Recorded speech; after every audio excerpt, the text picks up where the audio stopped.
welcome. Thank you for joining us today. Thanks for having me.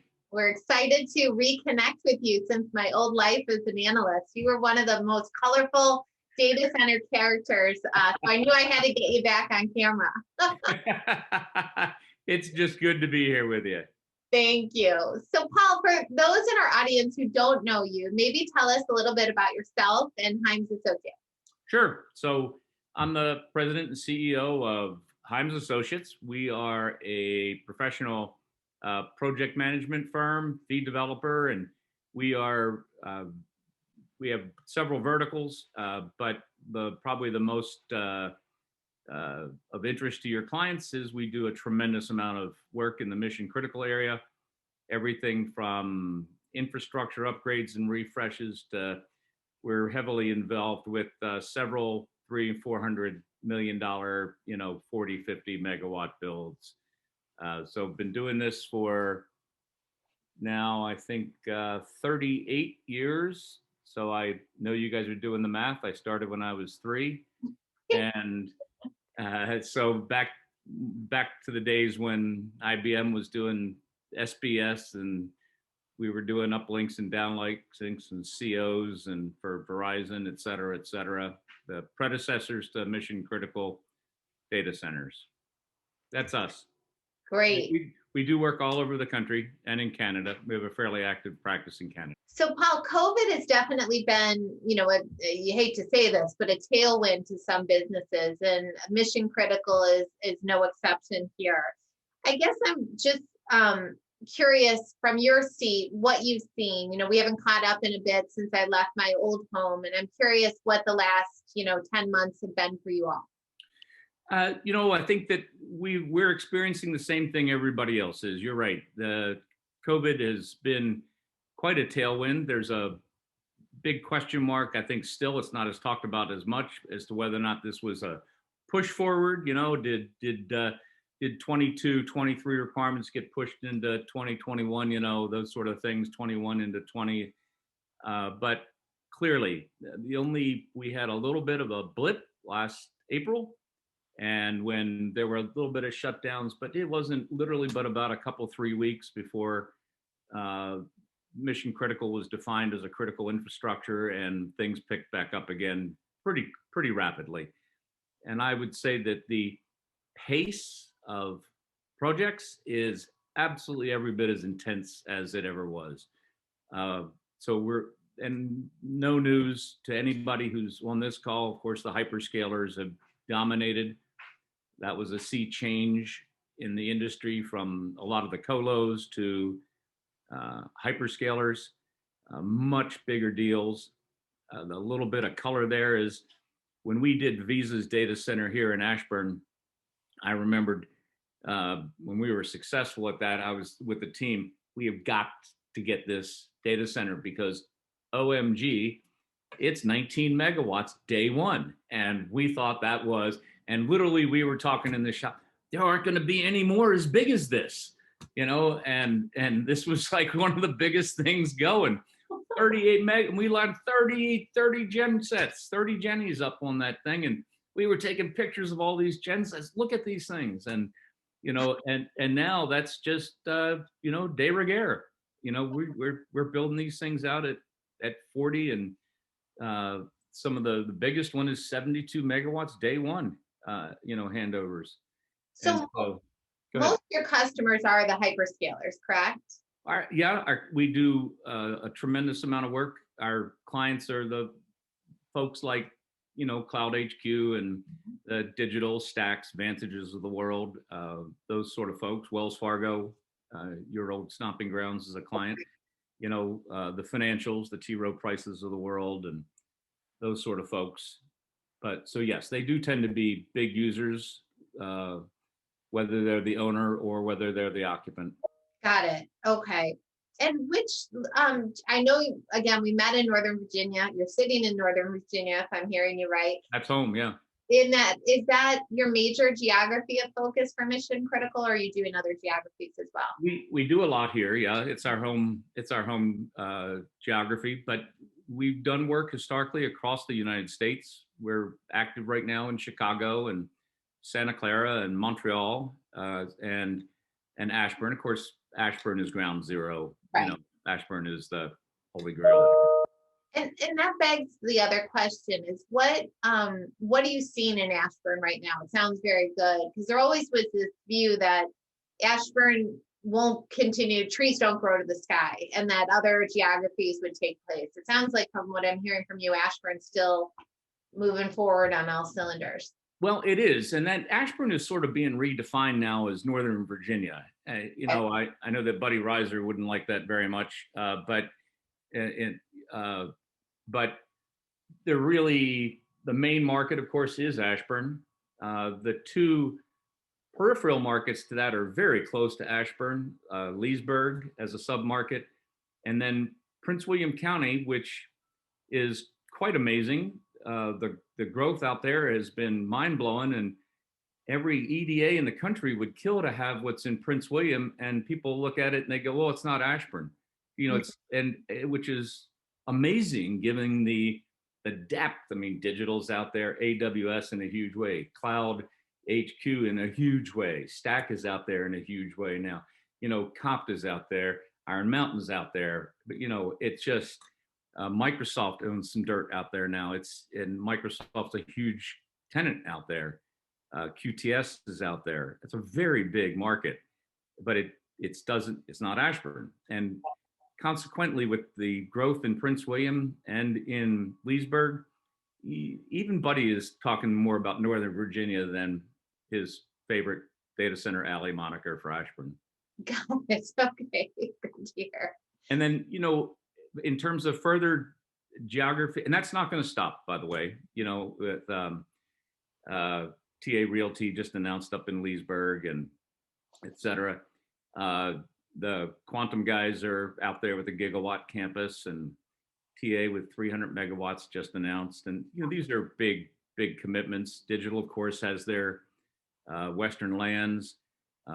Cloud still has, I think, enough in Ashburn alone to do 1,000 megawatts, notwithstanding their Prince William County big presence out there. Wow. Chicago continues to grow tremendously. Align just announced out there. That has befuddled me for years. I was proved very wrong. I didn't think that market would explode like it did, and it certainly has. It's one of the more vibrant markets in the country. Phoenix continues for sure, as well as Texas. And then, of course, Santa Clara. Anything you can build in San Jose or Santa Clara is going to get, that's going to be leased like that. And just because the land is such a finite. Yeah, it's impossible. Right. And the entitlement issues out there are sort of mind blowing. And that brings me, there's so much question. I mean, entitlements. I'm curious as to where you sit now. What is kind of the hardest part of building a data center? And did that change? Because there's been all this, comments and concerns about the supply chain, even AT&T using the word skittish to describe this supply chain. Now that's more chips related, but I'm curious, are you seeing any impact that makes you concerned versus 15 months ago? No, so there was a huge supply chain issue. All the clients had special, task forces and guerrilla forces to go and work on their supply chain, and that's continued. That's not stopped. It's maybe not to the extent. I think the fears were maybe justified, but a little overblown. But great reactions. Our clients, like the digital guys, were on top of that. The big users, the big purchasers, the ones with clout in the market, really inevitably were able to conquer that pretty well, ordering a lot of Jennies, a lot of gen sets, a lot of gear ahead of time, standardized designs, that type of thing really helped tremendously. So if you have that kind of clout in the market, then you're going to be able to withstand and absorb all that. If you can redirect, if you're a digital and you're a cloud HQ and you're ordering 30 Jennies at a time, for instance, and you can just say, we don't know where we're going to use them. And then when they're ready to ship, you say, send those to Austin, send those to Ashburn, send those, those guys sort of prevailed. A lot of that's still the long pole in the tent. Supply chain is now being dramatically impacted. A little bit of the technology is certainly there, but the construction costs and the supply chain in construction has been really quite impacted recently. Yeah. Notably, I'm sure you're hearing from these other guys, steel is a huge issue. Of course, in the data center world, lumber's not very big, but when our non-mission critical projects, we're seeing a lot of impact. Even now outside of mission critical, we're seeing impacts, for lumber and some of these other supply chains. It's my opinion, it's only going to get worse. You're, of course, with this, as of today, this ransomware with the Colonial Pipeline is impacting, of course, you're going to see that impact anything that's petroleum based, has the potential to ripple out of there. And what most people aren't necessarily familiar with is even asphalt. Asphalt is primarily a petroleum based, aggregate and petroleum. And that's going to have its impacts. And so it's not going to stop. The pressure is there. The pressure is there. It really is. And the chip world, we are going to be faced with that for quite a while. The complexities of making chips are mind numbing. And if our governments, President Biden, China, even with all these national efforts, that is not going to fix the problem. Not going to fix that. And when you say the cost, like steel, for example, how are you able, or what's the plan? Are you able to pass that on to the customers? Are the customers resisting? How are you seeing that? Well, they have no choice. There's no resist. Right. You might not like it, and of course they don't like it. We're seeing packages come 50% higher than they were at the end of last year. 50. Yeah, for identical. We have a data center that went out to bid on a steel package summer of last year, an identical package that went out in October. Those numbers came back, and then a package just went out literally for the same tonnage, same design, 50% higher on the subcontractor bids. Wow. And the pace at which these things move, contractors on board early and they're given estimates. And then when they go to GMP, you're captive to Mr. Market. Mr. Market says that's what steel prices are. Delivery times are a problem. It's what it's going to be.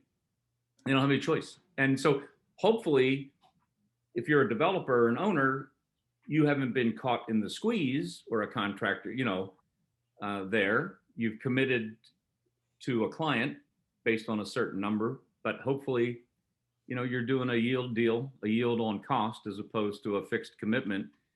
If you're doing fixed commitments on cost, then you're in a bad position for a short period of time there. And so I guess I know you're a big market watcher. As you hear this, Jerome Powell and whatnot talk about no concerns about inflation or limited concerns, I assume you say, oh boy, you don't see what's coming down the pike. Yeah, I really do. And, obviously this is a big sliver of the market, construction costs with regard to inflation. But we're, seeing just a lot of pressure there. I can't help but see but think that that's not gonna bubble up into some inflation. It's interesting. The Fed was complaining for years that they couldn't get inflation up to 2%. Now all of a sudden it was 2.6, I think, some of the recent numbers. And that is, now they're complaining and worrying about it. Yeah. But it is what it is. These outside forces the Fed can't control. Sure. So I'm curious, as you look at your business for the mission critical, aka data center sector, how are your bookings? How are they looking for the second half of the year? Don't even know if you can comment on 2022, but I am trying to the tone of this question is, were we, like you started, are we in a pull forward, or is that demand just almost insatiable growth? We don't see a change. I, You don't. I don't, I'm not hearing anything out of contractors, not hearing anything out of clients. There is a little bit of pullback in there. We do have one client who is uh, one of the most major uh, hyperscalers. Okay. They are slowing their roll a little bit. That's a fairly relative term. I mean, from now, yesterday, as fast as we can get it up to, I wouldn't say a pause, but a little bit of a hesitation in some of their stuff, which was a little surprising. I haven't really gotten to the root of that yet. Okay. We've just been told that the other day. But in our forecasts, we think it's going to stay the same for us. Demand for our people and the demand on the contractors, demand on the engineers is going to stay pretty strong through 21 and well into 22 at least. I don't see any. I don't hear any talk about slowdown, or I don't know what your other clients or other folks you're interviewing are saying, but I'd be No, surprised if it wasn't the same. it's a similar message. Yeah. Yeah. Another similar message has been that the cloud players have gone from a list of, call it three with Amazon, obviously, AWS, Azure, Microsoft, and maybe Google, to a much longer list. And you got to include ByteDance, you got to include Apple, you got to include Facebook. Yeah. You agree with that? Yeah, I do. Mm-hmm. For sure. Facebook is extraordinarily active. Here in Northern Virginia, they're extraordinarily active. Microsoft's extraordinarily active here. And of course, Apple's now going into Research Triangle in a big way. They've doubled down there. So it is a bigger list. Mm-hmm. Okay. Are you seeing the cloud players? So when I was following the space, it was always saying, they're trying to compress yields. They're willing to sign a long-term agreement, but the yields that used to be, call it 15%, were going into the high single digits to low double digits. And those are, yeah, you're not getting to low single or low double or mid double digits. It's hard to hit that even with leverage. Okay. You're seeing deals. One of the big hyperscalers is just now selling some of their portfolio, and of course those are credit deals, not real estate deals, and those are done on 4 caps. There's a current deal out there for that right now, and that's mostly a powered shell type issue. I do still think that the capital world is going to ignore what I've been saying, and that is that there is somebody's going to have a hangover on the residual end of some of these, and you're going to be stuck with assets that have your maybe half-life or worse, end of life, with some of this stuff, big capital requirements for gensets and chillers, et cetera, switch gear that is going to be quite old, and that's not being taken into account. It certainly helps that the hyperscalers are extending term. Okay. Helps tremendously. Of course, it keeps that yield low. That's why they're willing to do that. Right. Because they're not going anywhere. Are you seeing, I mean, I know it's hard to pick your favorite child, but you see all the data center players and who's spending, who's not maybe leaning in necessarily to the spending. When I followed this space, it was always, there was Equinix and there was everyone else. I'm curious, do you still agree with that? And if in the everyone else category, who's the best horse? If it, put Equinix ahead of the race, who's number 2? Well, Equinix, I guess, say one thing, those guys are absolutely brilliant. And if everybody says to me, well, where is the internet? What is that? I said, all you got to do is look at a map of Equinix. That's it. That's where the internet is, right there. That's right. I certainly put digital up there. They're going to be around for a long time. They're the number 2 player in the space in terms of market cap. They're making a lot of the right moves, and they have an ecosystem both Equinix and digital that's unrivaled, I think, anywhere in the world. So they're Do you, going to continue and being so heavily capitalized and with cheap sources of capital. yeah. I've said this for a long time. From that standpoint, Bill Stein is a brilliant guy. He's done stuff that was just, amazing in terms of lowering their cost of capital. Another guy that's really smart with regard to that is doing some innovative stuff is Surreal at Vantage. Mm-hmm. They're very sharp and on top of that. But those are going to be the two dominant players for as far as I can see, even with all of the capital, pouring into the space. Macri, of course, can't be discounted. They've got that, big play in trunk, and Yeah. they've got a lot of money in aligned. So, and they're very active at looking at deals right now, other platforms. How about Cloud HQ? I mean, you know those guys quite well. They're private, so they fall under the radar for a lot of us. But that's very, very true. First off, as I've said before in some white papers, nobody should underestimate Hussein Fatah. Nobody. You do so at your peril. And especially, you should never underestimate somebody that plays with their own money. And Hussein's money is where his mouth is. He's willing to write big checks. He was one of the pioneers, of course, with DuPont Fabros and Ashburn, and at buying a tremendous amount of dirt. And then he was a pioneer again in Prince William County. We see the private firms, I think, have a considerable edge in some of these deals, as opposed to some of the publicly traded guys. The Digitals and the Equinixes of the world are still servants to the public market and that pressure of returns. And whereas the private guys, if you can make 50 million bucks as a private guy, on a $300 million deal, that's 50 million bucks. That's a lot of money. right. And especially in a short time frame, that really helps the PE guys. But that's not always the case with the public guys. Their ROE gets a little bit out of whack with this yield compression on the part of the hyperscalers, I think. And you see that in your business too, that they're the ones willing to take the bigger risks. Absolutely. Okay. Absolutely. Aligned does a fabulous job with that.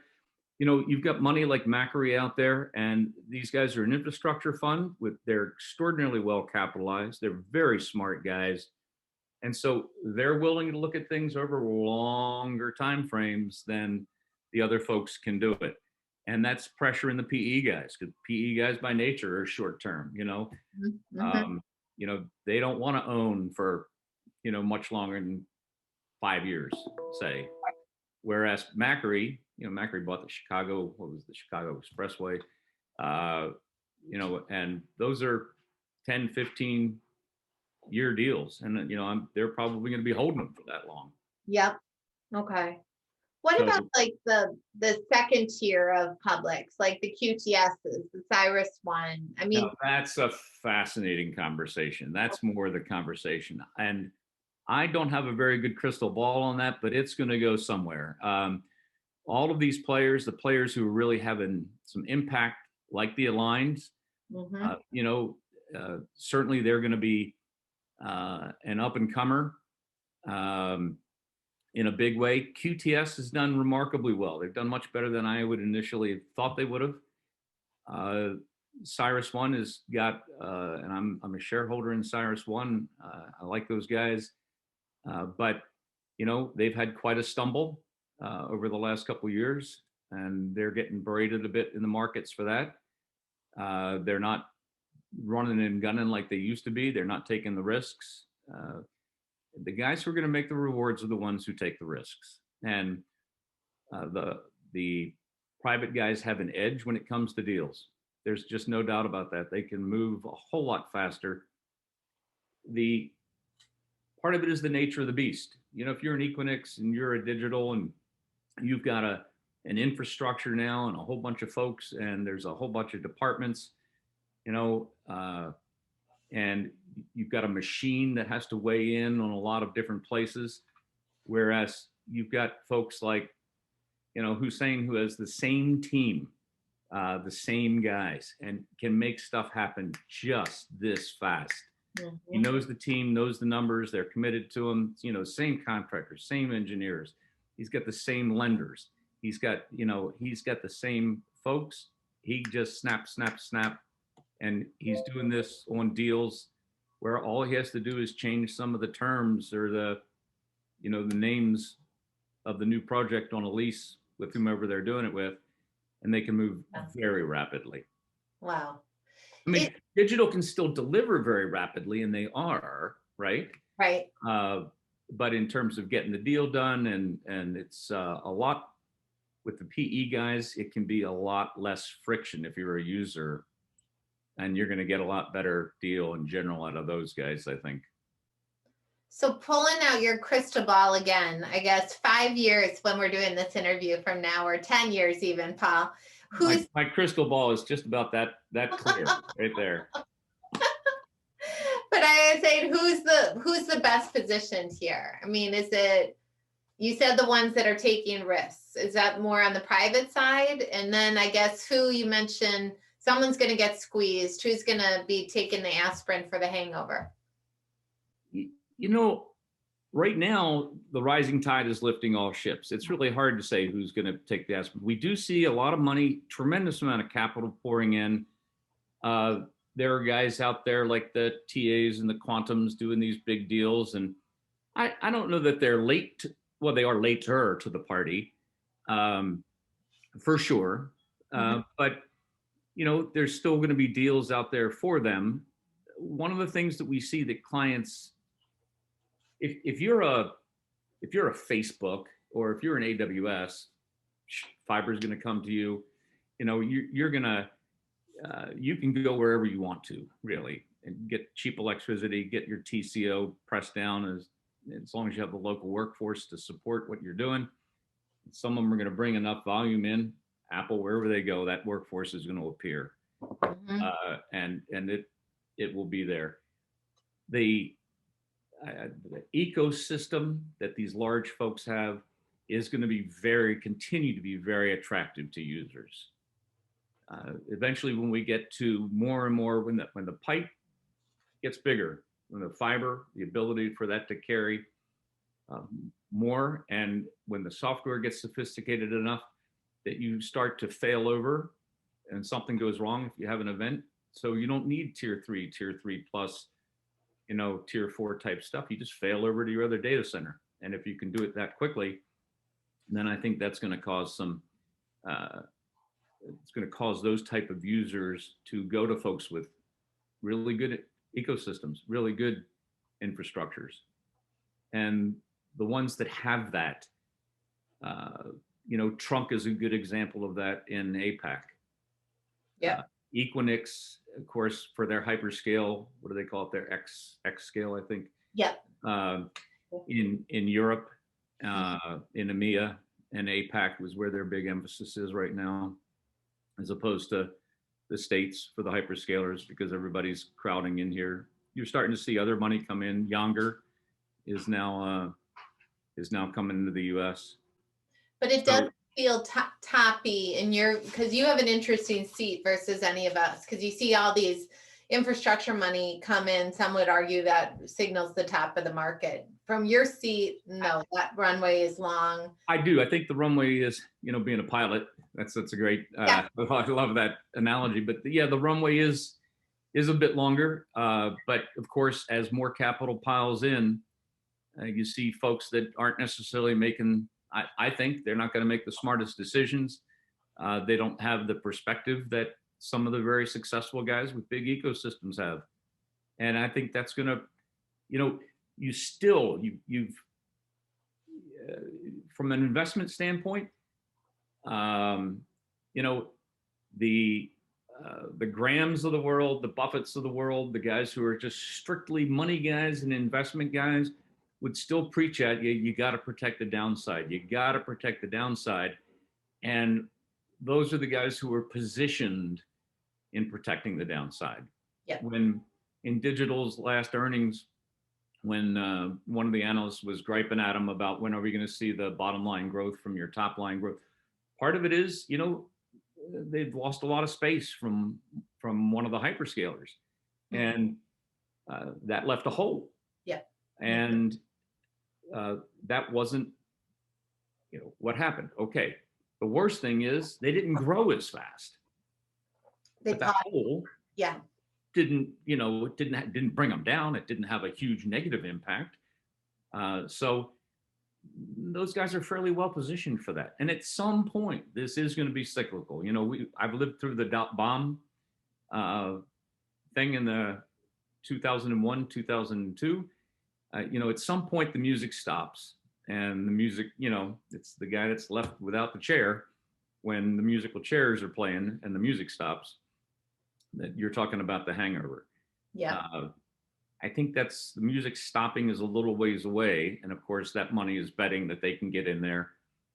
Just had a great conversation with somebody that is raising a bunch of money. And I said, you're looking for this partner. What's their marketing and sales capability like? You can say build it and they will come, but somebody's got to get the deal across the line. And I think that you're going to see these folks, even though the hyperscaler market is expanding, like you said, the ByteDances of the world, it's still a fairly finite number of players out there that are doing hyperscale. Yeah. Okay. So it's not like the colo world where everybody's a client. Right. Well, the TikToking is not stopping in my house. Not from me, but my right. Absolutely. And it's just going to be something else after that. Yes. That has not stopped. No. For some folks watching, you may or may not remember, MySpace, and something else takes the place of MySpace, and Facebook comes along, and then Insta comes along, and then Snapchat comes along, and then TikTok comes along. Something else will replace that. So the demand won't stop. That's right. Well, it's a good place to be, Paul. Thank you so much. This was great. A great soundbite, and I'm excited to see your path from here. Thanks for having me, Jennifer. You're too kind to even have me here. Absolutely. We're loved having you. Okay. Best of luck to you and everybody. Have a great day. Thanks, Paul. Yep. See ya.